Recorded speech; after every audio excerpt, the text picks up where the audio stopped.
এত হিংসা কেন ভাই, এত হিংসা কেন? নিজেরা তো কোনোদিন কিছু করতে পারে না, আর তারা ভাবে যে আমরা করতে পারিনি মানে কেউ করতে পারবে না। হ্যালো এভরিওয়ান, কেমন আছো তোমরা সবাই? আজকে আমরা কিছু নেগেটিভ কমেন্ট নিয়ে কথা বলবো।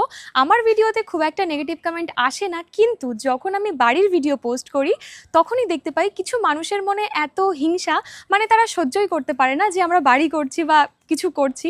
তো চলো তোমাদেরকে কিছু কমেন্ট পড়ে শোনাই। তো প্রথম কমেন্ট হচ্ছে, পরের টাকায় বাড়ি বেশি দিন টিকবে না। কিসের পরের টাকা? আমরা কি কারোর কাছ থেকে চুরি করে এনেছি, নাকি কেউ আমাদেরকে দিয়ে গেছে? কিসের পরের টাকা একটু কমেন্টে জানিও। এই আমরা যা যাই করেছি না কেন, যাই তোমাদেরকে দেখাই না কেন, সবই আমরা কষ্ট করে করি, ঠিক আছে?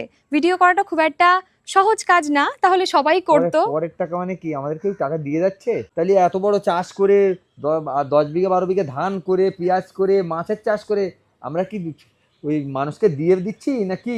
তারপর গোবিন্দ ঢালি লিখেছে, তোমরা তো গরিব, তাহলে এত টাকা পাচ্ছ কোথায়? চুরি